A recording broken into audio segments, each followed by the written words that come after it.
Hello everyone, this is Sukhmanpreet Singh from Gurkirpa institute.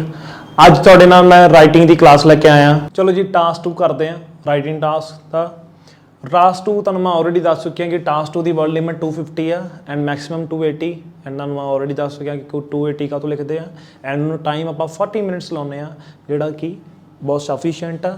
ਹੁਣ ਜੇ ਮੈਂ ਟਾਸਕ 2 ਦੀ ਗੱਲ ਕਰਾਂ, task 2 there are 5 types of task 2 ਜਿਹੜਾ ਐਸੇ ਹੁੰਦਾ।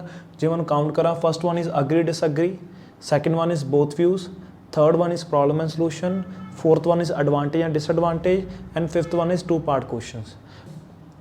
ਹੁਣ ਇਹਨਾਂ 'ਚ ਵੀ ਗਾਂ ਟਾਈਪ ਹੁੰਦੀ ਹੈ। ਜੇ ਮੈਂ ਅਗਰੀ ਡਿਸਅਗਰੀ 'ਚ ਗੱਲ ਕਰਾਂ, ਇਹਨਾਂ ਵਿੱਚ ਦੋ ਟਾਈਪ ਆਫ ਅਗਰੀ ਡਿਸਅਗਰੀ ਹੁੰਦਾ। ਇੱਕ ਜਿਹਨੂੰ ਆਪਾਂ ਅਗਰੀ ਔਰ ਡਿਸਅਗਰੀ ਕਹਿੰਦੇ ਆ, ਇੱਕ ਇਹਨੂੰ ਐਕਸਟੈਂਡ ਹੁੰਦਾ to what extend do you agree or disagree. ਸੋ ਦੋਵਾਂ ਦਾ ਸਟਰਕਚਰ ਸੇਮ ਆ, ਹਾਂ ਥੋੜ੍ਹੀ ਜਿਹੀ ਇੱਕ ਚੀਜ਼ ਦਾ ਫਾਸਲਾ ਫਰਕ ਆ ਜੋ ਤੁਹਾਨੂੰ ਮੈਂ ਆਲਰੇਡੀ ਆਉਣ ਵਾਲੀ ਵੀਡੀਓ 'ਚ ਜ਼ਰੂਰ ਦੱਸੂੰਗਾ। ਬੋਥ ਵਿਊਜ਼ 'ਚ ਕੀ ਹੁੰਦਾ ਕਿ ਆਪਾਂ ਨੂੰ ਦੋ ਵਿਚਾਰ ਪੁੱਛੇ ਜਾਂਦੇ ਆ, ਰਾਈਟ। ਸੋ ਦੋ ਵਿਚਾਰ ਹੁੰਦੇ ਆ, ਕੁਝ ਲੋਕੀ ਆ ਕਹਿੰਦੇ ਆ ਜੀ, ਕੁਝ ਲੋਕੀ ਆ ਕਹਿੰਦੇ ਆ ਜੀ। ਸੋ ਆਪਾਂ ਇੱਕ ਵੱਲ ਹੋਣਾ, ਈਵਨ ਤੁਸੀਂ ਦੋਵਾਂ ਵੱਲ ਜਾ ਸਕਦੇ ਹੋ। It totally depend upon your opinion. Third one is problem and solution. ਕਿਸੇ ਵੀ ਚੀਜ਼ ਦੇ ਪ੍ਰੋਬਲਮਸ ਅਤੇ ਉਹਦੇ ਸੋਲੂਸ਼ਨ ਪੁੱਛੇ ਜਾਂਦੇ ਆ। ਸੋ ਪ੍ਰੋਬਲਮਸ ਤੁਸੀਂ ਬੋਡੀ ਪੈਰਾਗ੍ਰਾਫ 1 'ਚ ਲਿਖ ਦਿੰਦੇ ਹੋ, ਸੋਲੂਸ਼ਨ ਤੁਸੀਂ ਬੋਡੀ ਪੈਰਾਗ੍ਰਾਫ 2 'ਚ ਲਿਖ ਦਿੰਦੇ ਹੋ। Then is advantage disadvantage. ਹੁਣ ਐਡਵਾਂਟੇਜ ਡਿਸਐਡਵਾਂਟੇਜ ਕਿਸੇ ਵੀ ਚੀਜ਼ ਦੇ ਫਾਇਦੇ ਅਤੇ ਨੁਕਸਾਨ ਪੁੱਛੇ ਜਾਂਦੇ ਆ। ਫਾਇਦੇ ਆਪਾਂ ਵੀ ਬੋਡੀ ਪੈਰਾਗ੍ਰਾਫ 1 'ਚ ਲਿਖ ਦਿੰਦੇ ਹਾਂ, ਨੁਕਸਾਨ ਲਾਈਕ ਕਿਸੇ ਵੀ ਚੀਜ਼ ਦੇ ਨੁਕਸਾਨ ਆਪਾਂ ਬੋਡੀ ਪੈਰਾਗ੍ਰਾਫ 2 'ਚ ਲਿਖ ਦਿੰਦੇ ਹਾਂ। ਇਹਦੇ ਵਿੱਚ ਵੀ ਇੱਕ ਹੋਰ ਟਾਈਪ ਆ ਜਿਹਨੂੰ ਆਊਟਵੇ ਕਹਿੰਦੇ ਆ। ਆਊਟਵੇ 'ਚ ਕੀ ਹੁੰਦਾ ਕਿ ਆਪਾਂ ਨੂੰ ਪੁੱਛਿਆ ਜਾਂਦਾ ਕੁਐਸਚਨ ਕਿ ਹਾਂ ਵੀ ਤੁਹਾਨੂੰ ਲੱਗਦਾ ਕਿ ਜਿਹੜੇ ਐਡਵਾਂਟੇਜ ਜ਼ਿਆਦਾ ਆ ਡਿਸਐਡਵਾਂਟੇਜਸ ਨਾਲੋਂ। ਸੋ ਆਪਾਂ ਹਾਂ ਜਾਂ ਨਾ ਆਪਣਾ ਓਪੀਨੀਅਨ ਪੁੱਛਿਆ ਜਾਂਦਾ ਹੈ, ਰਾਈਟ। ਲਾਸਟ ਆ ਗਿਆ ਜੀ ਆਪਣਾ two part question. Two part questions ਦੇ ਵਿੱਚ ਆਪਾਂ ਨੂੰ ਐਸੇ ਦੇ ਵਿੱਚ ਦੋ ਕੁਐਸਚਨ ਪੁੱਛੇ ਜਾਂਦੇ ਆ। ਸੋ ਬੇਸਿਕਲੀ ਕੁਐਸਚਨ ਦਾ ਕਿੱਥੋਂ ਪਤਾ ਲੱਗਦਾ ਕਿ ਇਹ ਕੁਐਸਚਨ ਆ? ਬਾਈ ਦੇਅਰ ਕੁਐਸਚਨ ਮਾਰਕਸ, ਰਾਈਟ। ਸੋ ਦੋ ਕੁਐਸਚਨ ਪੁੱਛੇ ਜਾਂਦੇ ਆ। ਇੱਕ ਕੁਐਸਚਨ ਦਾ ਆਂਸਰ ਆਪਾਂ ਬੋਡੀ ਪੈਰਾਗ੍ਰਾਫ 1 'ਚ ਲਿਖ ਦਿੰਦੇ ਹਾਂ, ਦੂਜੇ ਕੁਐਸਚਨ ਦਾ ਆਂਸਰ ਆਪਾਂ ਬੋਡੀ ਪੈਰਾਗ੍ਰਾਫ 2 'ਚ ਲਿਖ ਦਿੰਦੇ ਹਾਂ। ਹੁਣ ਇਹਦੇ ਵਿੱਚ ਇੱਕ ਕੁਐਸਚਨ ਨਾਰਮਲੀ ਹੁੰਦਾ ਪੋਜ਼ੀਟਿਵ ਔਰ ਨੈਗੇਟਿਵ ਡਿਵੈਲਪਮੈਂਟ, ਕਿ ਹਾਂ ਵੀ ਕੋਈ ਵੀ ਚੀਜ਼ ਹੁੰਦੀ ਆ, ਕੋਈ ਟੈਕਨੋਲੋਜੀ ਰਿਲੇਟਡ ਜਾਂ ਟੂਰਿਜ਼ਮ ਲਾ ਕੇ ਕੋਈ ਵੀ ਟੌਪਿਕ ਲਾ ਲਓ। ਸੋ ਚੀਜ਼ ਪੁੱਛਦਾ ਕਿ ਇਹ ਤੁਹਾਡੇ ਅਕੋਰਡਿੰਗ ਪੋਜ਼ੀਟਿਵ ਡਿਵੈਲਪਮੈਂਟ ਆ ਕਿ ਨੈਗੇਟਿਵ ਡਿਵੈਲਪਮੈਂਟ ਆ।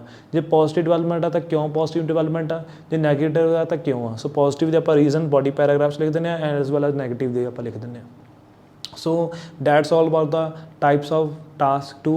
ਹੁਣ ਇਹਨੂੰ ਸਾਰਿਆਂ ਦਾ ਲਿਖਣ ਦਾ ਸਟਰਕਚਰ ਇੱਕੋ ਹੀ ਆ ਜੋ ਤੁਸੀਂ ਦੇਖ ਸਕਦੇ ਹੋ।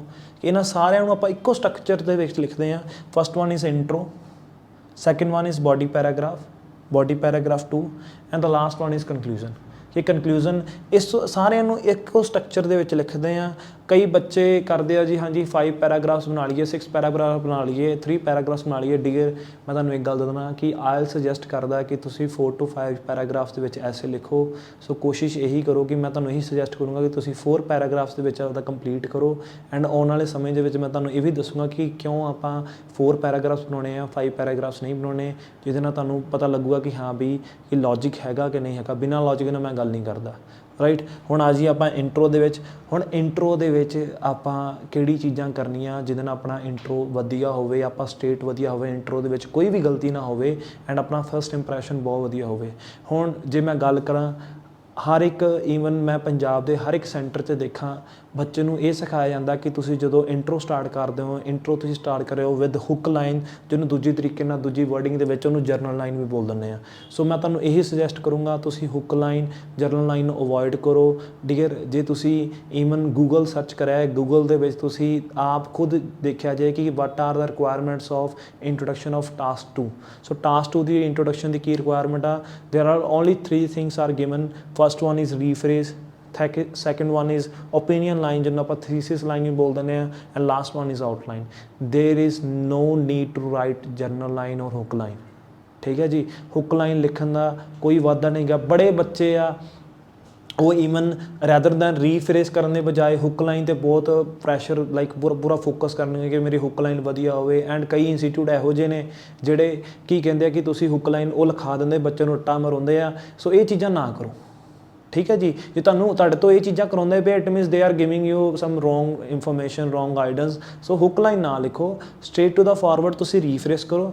ਰੀਫਰੇਸ ਮੈਂ ਤੁਹਾਨੂੰ ਆਲਰੇਡੀ ਪਿਛਲੀ ਵੀਡੀਓ 'ਚ ਦੱਸ ਚੁੱਕਿਆ ਕਿ ਰੀਫਰੇਸ ਕੀ ਹੁੰਦਾ। ਰੀਫਰੇਸ ਹੁੰਦਾ ਕਿ we have to change the words, we have to change the formation, not meaning. So word ਇਕੱਲੇ ਨਾ ਚੇਂਜ ਕਰੋ, ਫੋਰਮੇਸ਼ਨ ਚੇਂਜ ਕਰੋ। ਜਿੱਥੇ ਤੁਹਾਨੂੰ ਰੀਅਲੀ ਤੁਹਾਨੂੰ ਬੈਂਡ ਸਕੋਰ ਮਿਲਣੇ ਆ, ਤੁਸੀਂ ਉਹ ਚੀਜ਼ ਕਰੋ ਜਿਹੜੀ ਚੀਜ਼ ਨੇ। ਜੇ ਤਾਂ ਇੱਕ ਕਾਮਨ ਚੀਜ਼ 'ਤੇ ਦੇਖੋ, ਜੇ ਤਾਂ ਹੁੱਕ ਲਾਈਨ ਆਪਾਂ ਟੌਪਿਕ ਨਾਲ ਰਿਲੇਟਡ ਲਿਖ ਲਈ ਤਾਂ ਆਪਾਂ ਨੂੰ ਬੈਂਡ ਸਕੋਰ ਮਿਲ ਗਏ, ਰਾਈਟ। ਬਟ ਜੇ ਹੁੱਕ ਲਾਈਨ टॉपिक रिलेटेड ना लिखी गई फिर आप किस गए -1। ਹੁਣ ਉਹ ਹੁਕਲਾ ਹੀ ਨਹੀਂ ਕਰਨਾ ਕਿ ਜਿਹੜਾ ਰੀਫਰੇਸ ਵੀ ਆਪਾਂ ਜਿਹੜਾ ਪੋਜ਼ਿਟਿਵ ਪਾਰਟ ਆ ਨਾ ਉਹਨੇ ਪੋਜ਼ਿਟਿਵ ਪਾਰਟ ਨੂੰ ਵੀ ਨੈਗੇਟਿਵ ਪਾਰਟ ਕਰ ਦੇਣਾ। ਠੀਕ ਹੈ, ਇਸ ਗੱਲ ਦਾ ਧਿਆਨ ਰੱਖਿਆ ਜੇ। So no need to write hook line. ਮੇਰੇ ਬੜੇ ਬੱਚੇ ਆ ਜਿਨ੍ਹਾਂ ਨੇ ਬਹੁਤ ਵਾਰੀ ਪੇਪਰ ਦਿੱਤਾ ਹੈ, ਹਰ ਇੱਕ ਬੱਚੇ ਦੇ ਰਾਈਟਿੰਗ 6+ ਹੀ ਰਹੇ ਆ, ਬਿਕੋਜ਼ ਆਪਾਂ ਸਟੇਟ ਟੂ ਦਾ ਜਿਹੜਾ ਉਹਨਾਂ ਦੇ ਪੈਰਾਮੀਟਰਸ ਆ ਉਹਨਾਂ 'ਤੇ ਵਰਕ ਕਰੀਏ। ਆਪਾਂ ਕਿਸੇ ਫਾਲਤੂ ਚੀਜ਼ ਵੱਲ ਧਿਆਨ ਨਾ ਜੇ ਸਿੱਧਾ ਰੀਫਰੇਸ ਕਰੋ, ਥੀਸਿਸ ਲਾਈਨ ਲਿਖੋ, ਆਊਟਲਾਈਨ ਲਿਖੋ।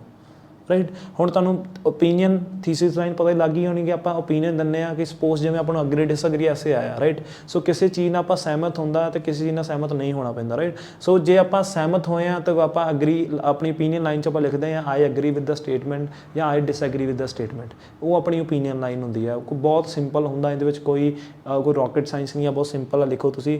ਦੈਨ ਅੱਗੇ ਆਏਗਾ ਜੀ ਆਪਣਾ ਆਊਟਲਾਈਨ। ਹੁਣ ਆਊਟਲਾਈਨ ਕੀ ਹੁੰਦਾ ਜੀ? ਆਊਟਲਾਈਨ ਹੁੰਦਾ ਕਿ ਬੇਸਿਕਲੀ ਆਪਾਂ ਪੂਰੇ ਜਿਹੜਾ ਐਸੇ ਆ ਨਾ ਉਹਦਾ ਓਵਰਵਿਊ ਦੇ ਦਿੰਦੇ ਕਿ ਆਪਾਂ ਇਹ ਐਸੇ 'ਚ ਕੀ ਲਿਖਣ ਜਾ ਰਹੇ ਹਾਂ। ਰਾਈਟ, ਸਪੋਜ਼ ਫੋਰ ਐਗਜ਼ਾਮਪਲ ਕਿ ਜਿਵੇਂ ਮੈਂ ਬੋਥ ਵਿਊਜ਼ ਆ। ਰਾਈਟ, ਇਹ ਮੈਨੂੰ ਐਸੇ ਆ ਗਿਆ। ਹੁਣ ਇਹਦੀ ਆਊਟਲਾਈਨ 'ਚ ਮੈਂ ਡਿਸਕਸ ਤਾਂ ਦੋਵੇਂ ਕਰਨੇ ਆ, ਈਵਨ ਜਿਹੜਾ ਫਾਰਮਰ ਵਿਊ ਹੈ, ਲੈਟਰ ਵਿਊ ਆ, ਮੈਂ ਡਿਸਕਸ ਤਾਂ ਦੋਵੇਂ ਕਰਨੇ ਆ। ਸੋ ਆਊਟਲਾਈਨ 'ਚ ਆਪਾਂ ਬੇਸਿਕਲੀ ਇਹ ਲਿਖ ਦਿੰਦੇ ਹਾਂ ਦਿਸ essay will discuss both views in the following paragraph, ਕਿ ਹਾਂ ਵੀ ਮੇਰਾ ਜਿਹੜਾ ਐਸੇ ਆ ਉਹ ਆਉਣ ਵਾਲੇ ਸਮੇਂ ਦੇ ਵਿੱਚ ਦੋਵੇਂ ਵਿਊਜ਼ ਨੂੰ ਡਿਸਕਸ ਕਰਨ ਜਾ ਰਿਹਾ। ਜੇ ਮੈਂ ਗੱਲ ਕਰਾਂ ਪ੍ਰੋਬਲਮ ਐਂਡ ਸੋਲੂਸ਼ਨ ਦੀ, ਮੇਰੀ ਆਊਟਲਾਈਨ ਆ ਜਾਂਦੀ this essay will discuss problem of dash and its solution in the upcoming paragraph. So ਜਿਹਦੇ ਪ੍ਰੋਬਲਮਸ ਆ ਉਹ ਦੱਸ ਕੇ ਉਹ ਆਪਾਂ ਅੱਗੇ ਦੱਸਣ ਜਾ ਰਹੇ ਹਾਂ। ਹੋਪ ਸੋ ਤੁਹਾਨੂੰ ਪਤਾ ਲੱਗ ਗਿਆ ਹੋਊਗਾ। ਇੰਟਰੋਡਕਸ਼ਨ ਦੇ ਵਿੱਚ no need to write journal line, hook line, just write rephrase, then opinion, then outline। ਇਸ ਗੱਲ ਦਾ ਧਿਆਨ ਰੱਖਿਆ ਜੇ। ਕੋਸ਼ਿਸ਼ ਕਰਿਆ ਜੇ ਸਹੀ ਗਾਈਡੈਂਸ ਨਾਲ, ਸਹੀ ਪੈਰਾਮੀਟਰਸ ਅਕੋਰਡਿੰਗ ਪੜ੍ਹੋ। ਰਾਈਟਿੰਗ ਦੇ ਵਿੱਚ ਆਸਾਨੀ ਨਾਲ ਤੁਸੀਂ 6 ਲੈ ਸਕਦੇ ਹੋ। ਇੰਨਾ ਜ਼ਿਆਦਾ ਕੋਈ ਰੋਕਟ ਸਾਇੰਸ ਨਹੀਂ ਹੈ, ਜਸਟ ਉਹਦੇ ਪੈਰਾਮੀਟਰ 'ਤੇ ਫੋਕਸ ਕਰੋ। ਰਾਈਟ, ਹੁਣ ਅੱਗੇ ਵੱਧਦੇ ਹਾਂ ਜੀ ਬੋਡੀ ਪੈਰਾਗ੍ਰਾਫਸ। ਹੁਣ ਬੋਡੀ ਪੈਰਾਗ੍ਰਾਫ 'ਚ ਕੀ ਹੁੰਦਾ ਕਿ ਜਿਹੜੇ ਆਪਣੇ ਰੀਜ਼ਨਸ ਹੁੰਦੇ ਆ ਕਿ ਆਪਾਂ ਕਿਉਂ ਐਗਰੀ ਹੋਏ ਆ ਜਾਂ ਕਿਉਂ ਡਿਸਐਗਰੀ ਹੋਏ ਆ, ਉਹਨੂੰ ਆਪਾਂ ਲੈਬੋਰੇਟ ਕਰ ਦਿੰਦੇ ਹਾਂ ਜੀ। ਠੀਕ ਹੈ ਜੀ, ਐਂਡ ਕੋਸ਼ਿਸ਼ ਇਹੀ ਹੈ ਜੀ ਕਿ ਰਿਮੈਂਬਰਾਈਜ਼ਡ ਵਰਡ ਨਾ ਲਿਖੋ, ਨੈਚੁਰਲ ਲਿਖੋ ਜਿੰਨਾ ਤੁਸੀਂ ਨੈਚੁਰਲ ਲਿਖ ਸਕਦੇ ਹੋ। ਐਂਡ ਨੈਚੁਰਲ ਜਿੰਨਾ ਲਿਖੋਗੇ ਤੁਹਾਨੂੰ ਉਨੇ ਤੁਹਾਡੇ ਬੈਂਡ ਸਕੋਰ ਹਾਈ ਹੋਣਗੇ। ਐਂਡ ਰਹੀ ਗੱਲ, ਕੋਸ਼ਿਸ਼ ਕਰਨੀ ਹੈ ਕਿ ਵੱਧ ਤੋਂ ਵੱਧ ਵੋਕੈਬਲਰੀ ਇਹ ਹੁੰਦਾ ਕਿ ਵੋਕੈਬਲਰੀ ਬੱਚਾ ਯੂਜ਼ ਤਾਂ ਕਰਦਾ, ਬਟ ਥਿੰਕ ਇਸ ਕਈ ਬੱਚਿਆਂ ਨੂੰ ਨਾ ਈਵਨ ਇਹ ਵੀ ਨਹੀਂ ਪਤਾ ਕਿ ਉਹ ਵਰਡ ਨੂੰ ਕਿਵੇਂ ਉਹਨੂੰ ਪ੍ਰਸਾਈਸਲੀ ਯੂਜ਼ ਕਰਨਾ, ਕਿਵੇਂ ਉਹਨੂੰ ਐਗਜ਼ੈਕਟਲੀ ਯੂਜ਼ ਕਰਨਾ। ਰਾਈਟ, ਸੋ ਉਹ ਚੀਜ਼ ਦਾ ਧਿਆਨ ਰੱਖ ਕੇ ਤੁਸੀਂ ਵੋਕੈਬ ਯੂਜ਼ ਕਰਿਆ ਕਰੋ। ਐਂਡ ਬੋਡੀ ਪੈਰਾਗ੍ਰਾਫ ਮੈਂ ਤੁਹਾਨੂੰ ਇੱਕ ਗੱਲ ਹੋਰ ਦੱਸ ਦਿੰਦਾ ਜੀ ਵਿਚ ਇਜ਼ ਵੈਰੀ ਇੰਪੋਰਟੈਂਟ ਕਿ ਜਿਹੜੀ ਵਰਡ ਮੈਨੇਜਮੈਂਟ ਆ ਨਾ, ਕਿ ਵਰਡ ਨੂੰ ਆਪਾਂ ਕਿਵੇਂ ਮੈਨੇਜ ਕਰਨਾ, ਕਿ ਕਿਹੜੇ ਪੈਰਾਗ੍ਰਾਫ 'ਚ ਆਪਾਂ ਕਿੰਨੇ ਵਰਡਸ ਲਿਖਣੇ ਆ। ਹੁਣ ਜਿਵੇਂ ਤੁਸੀਂ ਦੇਖ ਸਕਦੇ ਹੋ ਕਿ ਹਾਂ ਵੀ ਟਾਸਕ 2 ਜਿਹੜੀ ਟੋਟਲ ਵਰਡ ਲਿਮਿਟ ਹੈ at least we you have to write 250 words, ਕਿ ਆਪਾਂ 250 ਵਰਡਸ ਲਿਖਣੇ ਆ। ਰਾਈਟ, ਸੋ ਬੇਸਿਕਲੀ ਕਈ ਇੰਸਟੀਚਿਊਟ 'ਚ ਕੀ ਹੁੰਦਾ ਕਿ ਜਿਹੜਾ ਇੰਟਰੋ ਆ ਨਾ, ਇੰਟਰੋ ਦੇ ਵਿੱਚ ਉਹਨਾਂ ਨੂੰ 50 to 60 ਵਰਡਸ ਇੰਟਰੋ 'ਚ ਕਹਿ ਦਿੰਦੇ ਕਿ ਤੁਸੀਂ 50 to 60 ਵਰਡਸ ਤੁਸੀਂ ਇੰਟਰੋ 'ਚ ਲਿਖੋ। ਠੀਕ ਹੈ, ਮੈਂ ਤੁਹਾਨੂੰ ਇੱਕ ਗੱਲ ਦੱਸਦਾ, that's are totally wrong because intro ਦਾ ਕੰਮ ਆ ਜਸਟ ਇੱਕ ਟੌਪਿਕ ਨੂੰ ਇੰਟਰੋਡਿਊਸ ਕਰਨਾ। ਰਾਈਟ, ਟੌਪਿਕ ਨੂੰ ਇੰਟਰੋਡਕਸ਼ਨ ਦੇਣ ਲਈ ਆਪਾਂ ਇੰਨੇ ਵਰਡਸ ਕਾਹਤੋਂ ਵੇਸਟ ਕਰਦੇ ਪਏ। ਓਕੇ, ਐਂਡ ਮੈਂ ਤੁਹਾਨੂੰ ਇੱਕ ਗੱਲ ਦੱਸਦਾ ਕਿ ਜਿਹੜਾ ਤੁਹਾਡਾ ਟਾਸਕ 2 ਦਾ ਜਿਹੜਾ ਸਕੋਰਿੰਗ ਪਾਰਟ ਆ, ਉਹ ਸਕੋਰਿੰਗ ਪਾਰਟ ਹੋਣੀ ਆ ਤੁਹਾਡੇ ਬੋਡੀ ਪੈਰਾਗ੍ਰਾਫਸ। ਸੋ ਕੋਸ਼ਿਸ਼ ਕਰਨੀ ਆ ਕਿ ਤੁਸੀਂ ਵੱਧ ਤੋਂ ਵੱਧ ਜਿਹੜੇ ਵਰਡਸ ਆ ਤੁਸੀਂ ਬੋਡੀ ਪੈਰਾਗ੍ਰਾਫਸ ਇੰਕਲੂਡ ਕਰੋ, not in conclusion and not in introduction. And introduction ਦਾ ਕੰਮ ਹੈ ਇੱਕ ਟੌਪਿਕ ਨੂੰ ਇੰਟਰੋਡਿਊਸ ਕਰਨਾ, ਕਨਕਲੂਜਨ ਦਾ ਕੰਮ ਹੈ ਇੱਕ ਟੌਪਿਕ ਨੂੰ ਐਂਡ ਕਰਨਾ। ਰਾਈਟ, ਬਟ ਮੇਨ ਜਿਹੜਾ ਸਕੋਰਿੰਗ ਏਰੀਆ ਉਹ ਆਪਣਾ ਕੀ ਹੈ ਜੀ, ਬੋਡੀ ਪੈਰਾਗ੍ਰਾਫਸ। ਸੋ ਕੋਸ਼ਿਸ਼ ਕਰੋ ਕਿ ਵੱਧ ਤੋਂ ਵੱਧ ਜਿਹੜੇ ਤੁਹਾਡੇ ਬੋਡੀ ਪੈਰਾਗ੍ਰਾਫ ਹੋਣ ਉਹ ਤੁਹਾਡੇ ਲੈਂਥੀ ਹੋਣ। ਮੇਰੇ ਕੋਲ ਬੱਚੇ ਬਹੁਤ ਦੂਜੇ ਇੰਸਟੀਚਿਊਟ 'ਚ ਦੂਰੋਂ ਬੱਚੇ ਆਉਂਦੇ ਆ, ਜਦੋਂ ਮੈਂ ਰਾਈਟਿੰਗ ਦੇਖਦਾ ਨਾ, ਰਾਈਟਿੰਗ ਦੇਖ ਕੇ ਮੈਂ ਬਹੁਤ ਸਰਪ੍ਰਾਈਜ਼ਡ ਹੋਏ ਨਾ। ਉਹਨਾਂ 'ਚ ਕੀ ਹੁੰਦਾ ਕਿ ਬੱਚਾ 50 to 60 ਵਰਡਸ ਇੰਟਰੋ ਲਿਖ ਦੂਗਾ, 70 to 80 words body paragraph, then 45 to 50 words ਉਹ ਅਗੇਨ ਕਨਕਲੂਜਨ ਲਿਖ ਦੂੰਗਾ। ਬਟ ਮੈਨੂੰ ਇਹ ਨਹੀਂ ਸਮਝ ਲੱਗਦੀ ਕਿ ਜਿਵੇਂ ਜੇ ਤੁਸੀਂ 50 to 60 ਵਰਡਸ ਤੁਸੀਂ ਇੰਟਰੋ 'ਤੇ ਲਿਖਦੇ ਪਏ ਹੋ, 70 to 80 ਵਰਡਸ ਤੁਸੀਂ ਬੋਡੀ ਪੈਰਾਗ੍ਰਾਫ 1 ਲਿਖਦੇ ਪਏ ਹੋ, ਤੁਹਾਡੀ ਇੰਟਰੋ ਦੇ ਵਿੱਚ ਤੇ ਬੋਡੀ ਪੈਰਾਗ੍ਰਾਫ 'ਚ ਫਰਕ ਕੀ ਹੋਇਆ? ਠੀਕ ਹੈ ਜੀ, ਥਿੰਕ ਲੌਜੀਕਲੀ ਸੋਚੋ। ਐਂਡ ਇੱਕ ਗੱਲ ਹੋਰ, ਜੋ ਤੁਸੀਂ ਟਾਸਕ 2 ਕਰਦੇ ਹੋ, ਠੀਕ ਹੈ ਜੀ, ਹਰ ਇੱਕ ਟਾਸਕ 2 ਜਿਹੜੀ ਆਪਣੀ ਸਟੇਟਮੈਂਟ ਹੁੰਦੀ, ਕੁਐਸਚਨ ਸਟੇਟਮੈਂਟ ਥੱਲੇ ਨਾ ਇੱਕ ਹੋਰ ਸਟੇਟਮੈਂਟ ਗਿਵਨ ਹੁੰਦੀ ਆ, ਉੱਥੇ ਲਿਖਿਆ ਹੁੰਦਾ give your reasons and for your answers and give also examples from your own knowledge and experience. ਉਹ ਜਿਹੜੀ ਥੱਲੇ ਲਾਈਨ ਗਿਵਨ ਹੁੰਦੀ ਨਾ, ਉਹ ਲਾਈਨ ਹੁੰਦੀ ਮੇਨ ਰਿਕੁਆਇਰਮੈਂਟ कि तुसी कारण दसने आ ते एग्जाम्पल्स दसने आ, राइट। हुण तुहानूं भी पता कि कारण आपां इंट्रोडक्शन च नहीं दस सकते, कंक्लूजन नहीं दस सकते, एग्जाम्पल आपां इंट्रोडक्शन नहीं दस सकते, कंक्लूजन नहीं, कित्थे दसदे आपां बॉडी पैराग्राफ।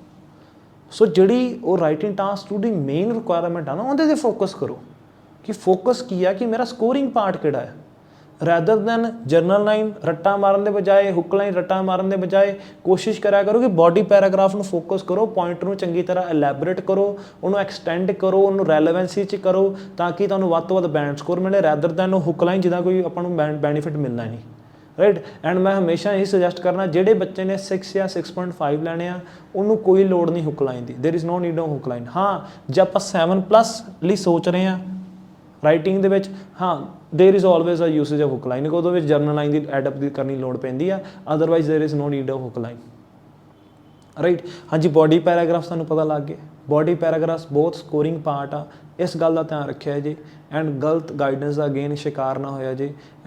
हुण जे गल करिए आपां कंक्लूजन च, हुण कंक्लूजन च आ जाओ। एंड सारिਆਂ ਨੂੰ पता ही है जी कंक्लूजन की हुंदा कि अपना निचोड़ हुंदा बॉडी पैराग्राफ्स का, पूरे ऐसे का अपना निचोड़ हुंदा जिन्हों आपां पंजाबी दे विच सिट्टा भी बोल दिंदे आ कि सिट्टा। हुण कंक्लूजन दे विच कोशिश ये करनी आ कि तुसीं वर्ड्स नूं रिपीट ना करो, ठीक है जी। इनू मैं एक स्पैशल एक वीडियो लैके आऊँगा स्पैशली कंक्लूजन ਲਈ, ਈਵਨ मैं हर एक टास्क ਲਈ हर एक ਜਿਹੜੇ पार्ट्स आ, ਈਵਨ टास्क 1 ਆ टास्क 2 हर एक ਦੇ मैं प्रॉपर एक वीडियो लैके आऊँगा स्पैसीफिकली, जिੱਥੇ ਤੁਹਾਨੂੰ मैं होर डिटेल ਦੇ ਵਿੱਚ ਦੱਸ ਸਕਾਂ कि हाँ भी कंक्लूजन ਦੇ ਵਿੱਚ ਆਪਾਂ ਕਿਵੇਂ ਕਰਕੇ ਕਿਵੇਂ ਲਿਖ ਸਕਦੇ ਹਾਂ। बस कोशिश यही करनी आ कि ਤੁਸੀਂ रिपीट ਤੇ इरैलेवेंट नहीं करना, ठीक है जी। एंड एक गल होर, जे ਤੁਸੀਂ कंक्लूजन नहीं लिखते, ठीक है, ਤੁਹਾਡੇ राइटिंग टास्क 2 ਦੇ ਵਿੱਚ 5 बैंड स्कोर आ।